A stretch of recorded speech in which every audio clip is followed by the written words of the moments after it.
అందరికీ నమస్కారం. విద్యార్థి వలస బాట. ఎందుకంటే అందరికీ తెలిసిందే, రాష్ట్రం విడిపోయిన తర్వాత 2014 నుంచి రాజధాని లేని రాష్ట్రం ఏదంటే ఆంధ్రప్రదేశ్. ఇప్పుడు 5 ఏళ్ళ గ్యాప్ వచ్చినా కొద్దిగా రాష్ట్ర అభివృద్ధి జరుగుతుంది. దాని విషయం ఇంకొకరు మాట్లాడుకుంటాము.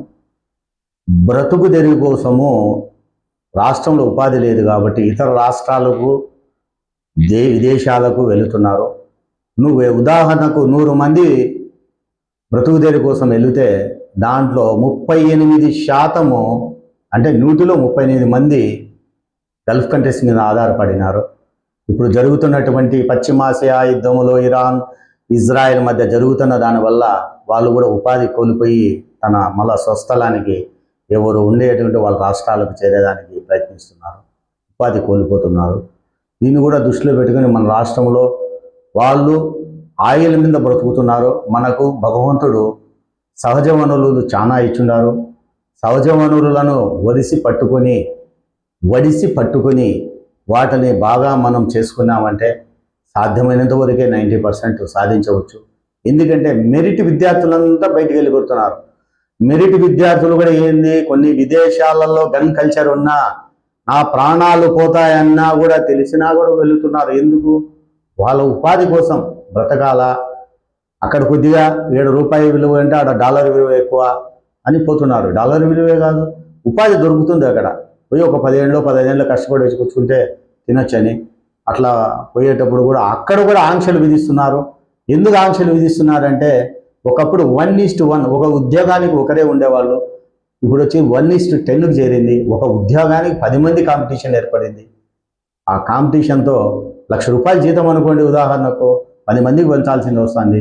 అదే ₹1,00,000 మెరిట్లో ఉన్నటువంటి ఒక వ్యక్తికి ఇవ్వాలంటే చిన్నవాడిని పెట్టుకొని పని చేయించుకునే పరిస్థితి. వాళ్ళు కూడా రోడ్డు మీదకి వస్తున్నారు. పరిస్థితులు ఆ విధంగా ఏర్పడినాయి. మనము మన పిల్లల యొక్క మేధాశక్తిని ఇక్కడ ఉపయోగించుకొని బాగా వాళ్ళ యొక్క మేధాశక్తి కూడా రాష్ట్రంలో కూర్చొని దేశానికి అది ప్రపంచాన్ని మనము ఖ్యాతిని తెచ్చుకున్న వాళ్ళం అవుతాము. దాన్ని దృష్టిలో పెట్టుకొని ముందుకెళ్ళాలి. ఇంకొకటి, వీళ్ళు చదివినటువంటి ఇంజనీరింగ్లో ఎత్తుకుంటే కొందరు ట్రిపుల్ మెకానికల్, సివిల్ ఇట్లా కోర్ బ్రాంచెస్ అన్ని చదివి ఉంటారు. వాళ్ళు చదివిన చదువుకు వాళ్ళు చేసే ఉద్యోగానికి సంబంధం లేదు, సాఫ్ట్వేర్ సైడ్ పోతున్నారు. ఇప్పుడు ఆ సాఫ్ట్వేర్లో కూడా డిగ్రీలు చదివిన వాళ్ళు కూడా ఇది మెరాకిల్ జావా ఇట్లాంటివి అన్నీ ఉన్నాయి కదా, మెరాకిల్ జావా ఇట్లాంటివన్నీ చేసుకొని వాళ్ళు ఒక మెరాకిల్ మాదిరి తయారయ్యి వాళ్ళు కూడా ముందుకు వస్తున్నారు. ఇప్పుడు ఇంజనీరింగ్ చదివిన వ్యక్తికి అట్లే ఉంది, డిగ్రీ చదివిన వ్యక్తి ఒకే లెవెల్లో ఉన్నారు. వాళ్ళు అంతంత పరిజ్ఞానానికి ఆ ఇంజనీరింగ్ చదివిన వ్యక్తిని ఒక ఎగ్జాంపుల్ ట్రిపుల్ చేసిన ఎలక్ట్రికల్ సైడ్ తీసుకెళ్ళిపోతే ఎంత అభివృద్ధి సాధిస్తాము. ఒక మెకానికల్ అతన్ని మంచి ఇంజిన్ సైడ్ తీసుకెళ్ళిపోతే ఎంత అభివృద్ధి చెందుతాము. సివిల్స్ అతన్ని ఒక ఇరిగేషన్ దాన్ని కానీ ఇట్లా తీసుకెళ్ళిపోయినామంటే ఎంత అభివృద్ధి చెందుతాము. దాంతోపాటు విద్యార్థులు కూడా మేలుకోండి. మీరు కూడా ఒక వేదికగా తయారు కావాలి. ప్రతి ఒక్క కోర్ బ్రాంచెస్ ఇప్పుడు సివిల్స్లో ఒక భాగము, ఈ ట్రిపుల్ కానీ మెకానికల్ కానీ మీరేం చేస్తారంటే, రాష్ట్రంలో ఎంతమంది సివిల్ ఇంజనీర్స్, ఎంతమంది మెకానికల్ ఇంజనీర్స్ వీళ్ళందరూ ఉండారు, ట్రిపుల్ వాళ్ళు ఉండారు అనేసి నిరుద్యోగులు ఒక వేదిక ఏర్పరచుకోవాలి. వేదిక అంటే ఇప్పుడు ఏమైపోతా అంటే మోసాలు ఎక్కువ అయిపోతున్నాయి.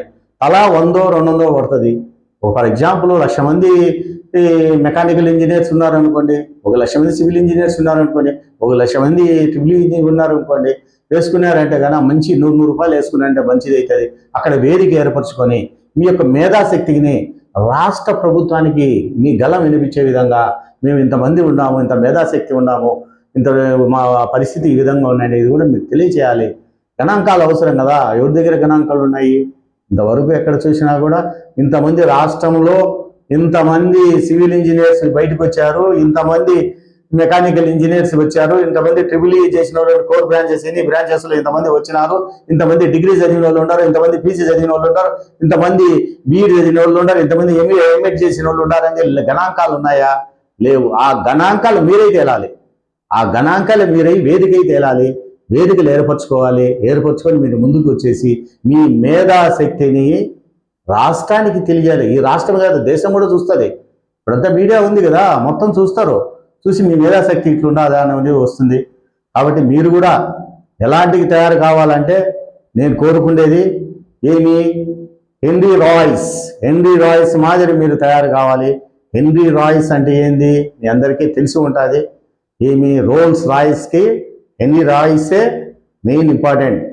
జెట్ ఇంజిన్ తయారు చేసేసిన బ్రిటన్లో పుట్టినటువంటి, యూకేలో పుట్టినటువంటి వ్యక్తి ఈజ్ ద మోస్ట్. అతను చాలా కట్టిన పేదరికం నుంచి వచ్చినాడు. ఇంకొక ఎపిసోడ్లో మీకు చెప్తాను ఆయన గురించి, వస్తాను మీ ముందుకు.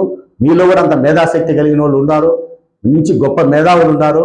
నిరుత్సాహపడద్దండి, నిస్సహాయత చెందకుండా ముందుకెళ్ళండి. ఒక వేదిక ఏర్పరచుకోండి. రాష్ట్రానికి తెలుస్తుంది ఇంతమంది విద్యార్థులు ఉన్నారా, ఇంత నైపుణ్యం కలిగిన వాళ్ళు ఉన్నారా, ఇంతమంది తెలివితేటలు ఉన్నారా అని.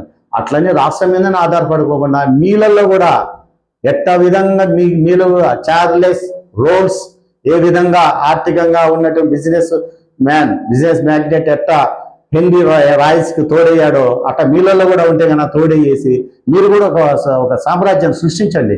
ఒక కొత్త సామ్రాజ్యం అంటే ఏంది, విజ్ఞానాన్ని పెంపొందించండి, కానీ వినాశనాన్ని మాత్రం వద్దు.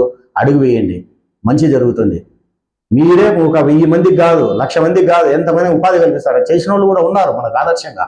అంటే మీరు కూడా ముందుకెళ్ళాలి. మీకు ఎందుకంటే దేవుడు ఇచ్చినాడు అంతటి పరిజ్ఞానం. ఆ పరిజ్ఞానాన్ని 10 మందికి ఉపయోగపడాలంటే మీరు ముందుకెళ్ళాలి. ధైర్యం చేయండి. ధైర్యమే సాహసం. దానికి ఉదాహరణ హెన్రీ రాయ్స్ గురించి మీకు నెక్స్ట్ కార్యక్రమంలో చెప్తాను. ఇట్లు బోనంశెట్టి వెంకటేశ్వర ప్రసాద్.